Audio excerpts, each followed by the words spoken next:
Hi friends, ಇವತ್ತು ನೋಡಿ ನಾನು ನೈಟಿ ಫಿಟ್ಟಿಂಗನ್ನು ಹೇಗೆ ಮಾಡಬೇಕು, ಹಾಗೆ ಸುತ್ತಲೂ ಸ್ಟಿಚ್ಚನ್ನು ಹೇಗೆ ಹಾಕಬೇಕು, ಹೇಗೆ ಅಳತೆ ತಗೋಬೇಕು, ಉದ್ದ ಇರೋದನ್ನು ಹೇಗೆ ಗಿಡ್ಡ ಮಾಡ್ಕೋಬೇಕು ಕರೆಕ್ಟಾಗಿ ನಾವು ಅಂತ ನೋಡೋಣ ಬನ್ನಿ. ಈಗ ನೋಡಿ, ಉದ್ದ ಇರೋದನ್ನು ಇಷ್ಟು ಉದ್ದ ಇತ್ತು ಇದು ನೈಟಿ. 3 ಇಂಚು ಎಕ್ಸ್ಟ್ರಾ ಕಟ್ ಮಾಡ್ಕೊಂಡಿದ್ದೀನಿ ನಾನು. 2 ಇಂಚು ಮಡಚೋದಕ್ಕೆ ಇಟ್ಕೊಂಡಿದ್ದೀನಿ. ಅವ್ರ ಲೆಂತು 50 ಇತ್ತು, 52 ಇಟ್ಕೊಂಡು ಕಟ್ ಮಾಡಿದ್ದೀನಿ. 55 ಇತ್ತು ಅದು ಉದ್ದ. 3 ಇಂಚು ಕಟ್ ಮಾಡಿ ತೆಗೆದಿದ್ದೀನಿ. ಈಗ ನೋಡಿ, ಸ್ಲೀವಿಗೆ ಸುತ್ತಲೂ ಕಂಕಳನ ಸ್ಟಿಚ್ ಹಾಕೋತಾ ಇದ್ದೀನಿ. ನೋಡಿ, ಅವರು ಹಾಕಿರೋ ಸ್ಟಿಚ್ಚು ತುಂಬ ಲೂಸ್ ಆಗಿರುತ್ತೆ, ತಾಳಿಕೆ ಬರೋದಿಲ್ಲ ಅದು. ಹೀಗಾಗಿ ನಾವು ಇನ್ನೊಮ್ಮೆ ಸ್ಟಿಚ್ಚನ್ನು ಹಾಕ್ಕೊಳ್ಳೇಬೇಕು ರೆಡಿಮೇಡ್ ನೈಟಿನ. ಇಲ್ಲ ಅಂದರೆ ಬಿಚ್ಚಿ ಹೋಗಿಬಿಡುತ್ತೆ ಎಲ್ಲ ಸ್ಟಿಚ್. ಅವ್ರದ್ದು ದೊಡ್ಡ ದೊಡ್ಡ ಸ್ಟಿಚ್ ಇರುತ್ತೆ, ಹೀಗಾಗಿ ಬಿಚ್ಚಿ ಹೋಗಿಬಿಡುತ್ತೆ. ಹೀಗಾಗಿ ಇನ್ನೊಂದು ಸಲ ಸ್ಟಿಚ್ ಹಾಕ್ಕೊಳ್ಳೇಬೇಕಾಗತ್ತೆ. ಈಗ ನೋಡಿ, ಸುತ್ತಲೂ ಕಂಕಳನ ಸ್ಟಿಚ್ ಹಾಕ್ಕೊಂಡಿದ್ದೀನಿ ಒಂದು ಸೈಡು. ಈಗ ಇನ್ನೊಂದು ಸೈಡು ಹಾಕೋತಾ ಇದ್ದೀನಿ. ನೋಡಿ, ನಾನು ಯಾವ ರೀತಿ ಹಾಕೋತಾ ಇದ್ದೀನಿ ಅಂತ ನೀವು ಬಿಗಿನರ್ಸ್ ಆಗಿದ್ದರೆ ನೋಡ್ಕೊಳ್ಳಿ, ನಿಮಗೂ ಅನುಕೂಲ ಆಗ್ಬೋದು. ನೀವು ಈ ಥರ ನೈಟಿ ಎಲ್ಲ ತೊಗೊಂಡು, ಬೇರೆಯವ್ರದ್ದು ಕಸ್ಟಮರ್ ನೈಟಿ ಎಲ್ಲ ತೊಗೊಂಡು ಈ ರೀತಿ ಸ್ಟಿಚ್ ಹಾಕ್ಕೊಟ್ಟು ಫಿಟ್ಟಿಂಗ್ ಮಾಡಿ ಕೊಡೋದಕ್ಕೆ ಅನುಕೂಲ ಆಗತ್ತೆ. ಯಾರಿಗೆ ಬರಲ್ಲ ಅನ್ನೋರು ಚೆನ್ನಾಗಿ ನೋಡಿಕೊಂಡು ಕಲ್ತ್ಕೊಳ್ಳಿ. ತುಂಬ ಈಸಿಯಾಗಿದೆ, ಏನು ಕಷ್ಟ ಇಲ್ಲ. ಆರಾಮಾಗಿ ನೀವು ಫಿಟ್ಟಿಂಗ್ ಮಾಡಿಕೊಂಡು ಲೆಂತ್ ಇರೋದನ್ನು ಕಡಿಮೆ ಮಾಡಿಕೊಂಡು ಸ್ಟಿಚ್ ಮಾಡ್ಕೋಬೋದು. ನೋಡಿ, ಈಗ 2 ಕಂಕಳನ್ನು ಸ್ಟಿಚ್ ಹಾಕ್ಕೊಂಡಿದ್ದೀನಿ. ಆಮೇಲೆ ಈಗ ಸೈಡ್ ತೋಳು ತುಂಬ ಲೂಸ್ ಇದೆ ಅವರಿಗೆ. ಅವ್ರ ಕಂಕಳು 9 ಇಂಚಿದೆ, ನಾನು 9 ಇಂಚು ಇಟ್ಕೋತಾ ಇದ್ದೀನಿ. ಇಟ್ಕೊಂಡು ಒಂದು ಮಾರ್ಕ್ ಹಾಕೋತಾ ಇದ್ದೀನಿ. ನೋಡಿ, ಈ ರೀತಿ ಮಾರ್ಕ್ ಹಾಕ್ಕೋಬೇಕು. ಅವ್ರ ಅಳತೆ ಎಷ್ಟಿರುತ್ತೋ ಅದನ್ನು ತಗೊಂಡು ನಾವು ಈ ರೀತಿ ಮಾರ್ಕ್ ಹಾಕ್ಕೋಬೇಕು. ತೋಳು 7 ಇಂಚಿದೆ, 7 ಇಂಚಿಗೆ ಒಂದು ಮಾರ್ಕ್ ಹಾಕ್ಕೊಂಡಿದ್ದೀನಿ. ತುಂಬ ನೈಟಿ ಯಾವಾಗಲೂ ಸ್ವಲ್ಪ ಲೂಸಾಗಿ ಇರಬೇಕು, ಟೈಟ್ ಇರಬಾರ್ದು. ನೋಡಿ, ಈ ರೀತಿ ಫಸ್ಟಿಗೆ ನೋಡಿ ಈ ರೀತಿ ಸ್ಟಿಚ್ ಹಾಕ್ಕೋಬೇಕು ಮಾರ್ಕ್ ಹಾಕ್ಕೊಂಡು. ಈಗ ಎದೆಯ ಭಾಗ ನೋಡಿ ಎಷ್ಟಿದೆ ಅಂತ ನಾವು ನೋಡ್ಕೋಬೇಕಾಗತ್ತೆ. ಎದೆಯ ಭಾಗ ಅವ್ರದ್ದು 42 ಇದೆ.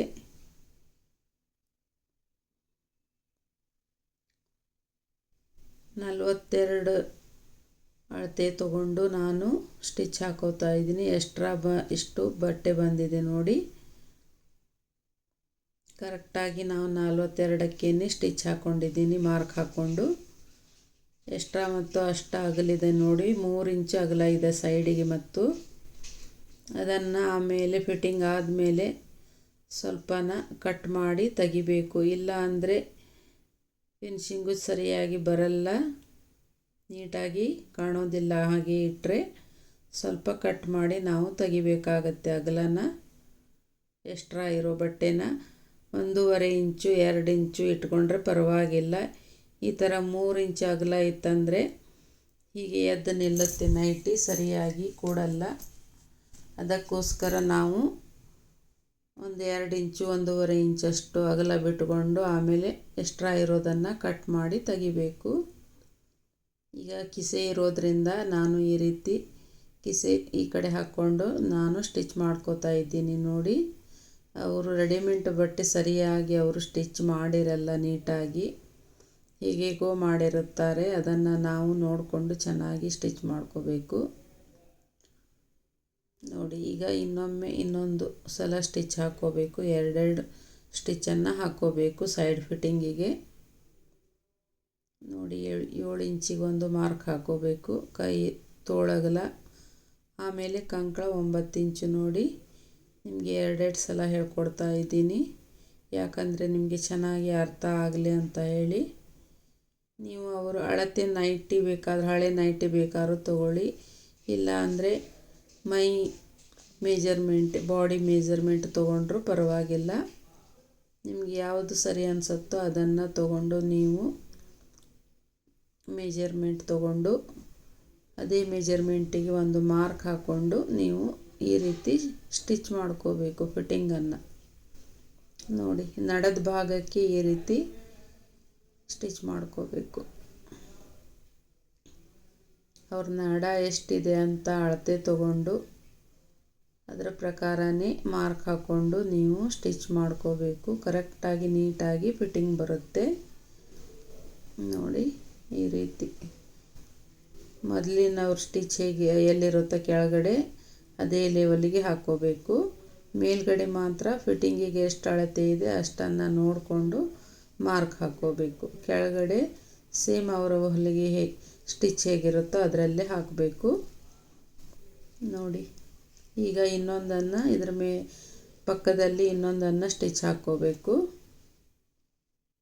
ಒಂದೇ ಸ್ಟಿಚ್ ಆದರೆ ತಾಳಕ್ಕೆ ಬರಲ್ಲ, ಎರಡೆರಡು ಸ್ಟಿಚ್ ಇದ್ದರೆ ಒಳ್ಳೆಯದು. ನೋಡಿ, ಈ ರೀತಿ ಮಾರ್ಕ್ ಹಾಕ್ಕೊಂಡು ಈ ರೀತಿ ಸ್ಟಿಚ್ ಹಾಕ್ಕೋಬೇಕು. ಕರೆಕ್ಟಾಗಿ ಬರುತ್ತೆ. ಈಗ ನೋಡಿ, ಎಕ್ಸ್ಟ್ರಾ 3 ಇಂಚಿದೆ, ಅದು ನಾವು ಸ್ವಲ್ಪ ಕಟ್ ಮಾಡಿ ತೆಗಿಬೇಕಾಗತ್ತೆ. ತುಂಬ ಅಗಲ ಇತ್ತಂದರೆ ಸೇಪು ಚೆನ್ನಾಗಿ ಬರಲ್ಲ. ನಡದ ಮಧ್ಯೆ ನೋಡಿ ಈ ರೀತಿ ಸ್ವಲ್ಪ ಕಟಿಂಗ್ ಮಾಡ್ಕೋಬೇಕು. ಆವಾಗ ಚೆನ್ನಾಗಿ ಫಿಟ್ಟಿಂಗ್ ಬರುತ್ತೆ. ತುಂಬ ಬಟ್ಟೆ ಇದ್ದಾಗ ಆ ರೀತಿ ಸ್ವಲ್ಪನ ಕಟಿಂಗ್ ಮಾಡ್ಕೋಬೇಕಾಗತ್ತೆ. ಒಂದು ಅರ್ಧ ಇಂಚು 3/4 ಇಂಚು ಅಷ್ಟು ಕಚ್ ಹಾಕ್ಕೊಂಡ್ರೆ ಸಾಕು. ಜಾಸ್ತಿ ಕಟಿಂಗ್ ಮಾಡಲಿಲ್ಲ ಅಂದವರು ಆ ರೀತಿ ಮಾಡ್ಕೋಬೋದು. ಇಲ್ಲಪ್ಪ 1.5 ಇಂಚಷ್ಟು ಬಿಟ್ಕೊಂಡು ಕಟಿಂಗ್ ಮಾಡಿದರೂ ನಡೆಯುತ್ತೆ. ನಾನು ಜಾಸ್ತಿ ಬಿಟ್ಟಿದ್ದೀನಿ, ಯಾಕಂದರೆ ಅವರು ಜಾಸ್ತಿ ಹಾಗೇ ಇರಲಿ, ಕಟಿಂಗ್ ಜಾಸ್ತಿ ಮಾಡೋದು ಬೇಡ ಅಂತ ಹೇಳಿದ್ದಾರೆ. ಹೀಗಾಗಿ ನಾನು ಸ್ವಲ್ಪನೇ ಕಟಿಂಗ್ ಮಾಡ್ತಾ ಇದ್ದೀನಿ. ನಡಕ್ಕೆ ಒಂದು ಕಚ್ ಹಾಕೋತಾ ಇದ್ದೀನಿ. ನೋಡಿ, ಈ ರೀತಿ ಕಚ್ ಹಾಕೋತಾ ಇದ್ದೀನಿ, ಅಂದರೆ ಫಿಟ್ಟಿಂಗ್ ಚೆನ್ನಾಗಿ ಬರುತ್ತೆ ಅಂತ ಹೇಳಿ.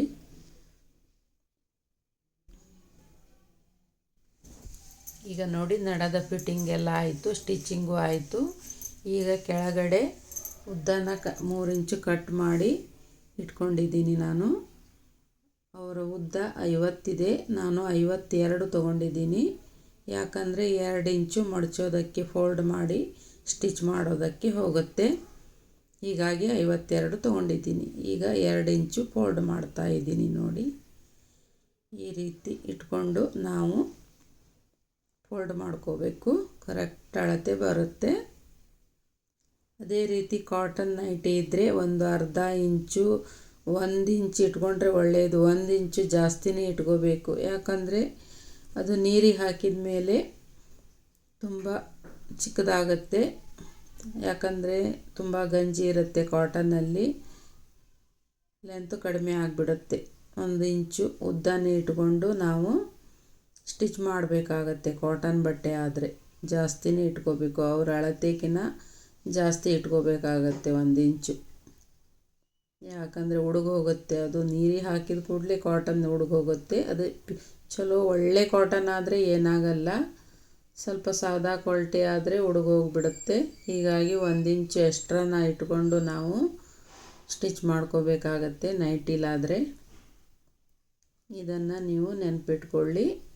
ನೋಡಿ, ಕರೆಕ್ಟಾಗಿ ಸುತ್ತಲೂ ಒಂದೇ ಅಳತೆ ತೊಗೊಂಡು ನಾವು ಫೋಲ್ಡ್ ಮಾಡ್ಕೋಬೇಕು. ಒಂದು ಕಡೆ ಜಾಸ್ತಿ ಆಗಲಿ, ಒಂದು ಕಡೆ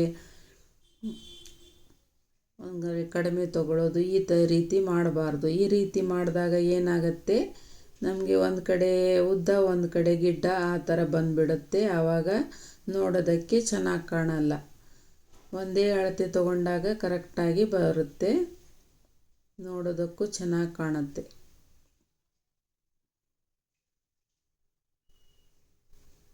ನೋಡಿ, ಈ ರೀತಿ ಸುತ್ತಲೂ ನೀವು ಸ್ಟಿಚ್ ಹಾಕ್ಕೋಬೇಕು.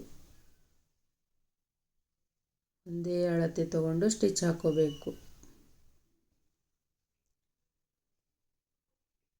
ನೀವು ಈ ರೀತಿ ಕಲಿತ್ಕೊಂಡು ನೀವು ಬೇರೆಯವರ ಕಸ್ಟಮರ್ದ ನೈಟಿನ ಮತ್ತು ಟಾಪು ಈ ಥರ ಸ್ಟಿಚ್ ಹಾಕೋದು, ಪ್ಯಾಂಟು ಟಾಪು ಈ ಥರ ಎಲ್ಲ ನೀವು ತೊಗೊಂಡು ಸ್ಟಿಚ್ ಹಾಕಿದರೆ ನಿಮಗೂ ಕೂಡ ರೂಢಿ ಆಗತ್ತೆ. ಆಮೇಲೆ ಒಂದೊಂದಾಗಿ ಬಟ್ಟೆಗಳನ್ನು ನಿಮ್ಮ ಹತ್ರ ಕಸ್ಟಮರು ಕೊಡ್ತಾರೆ.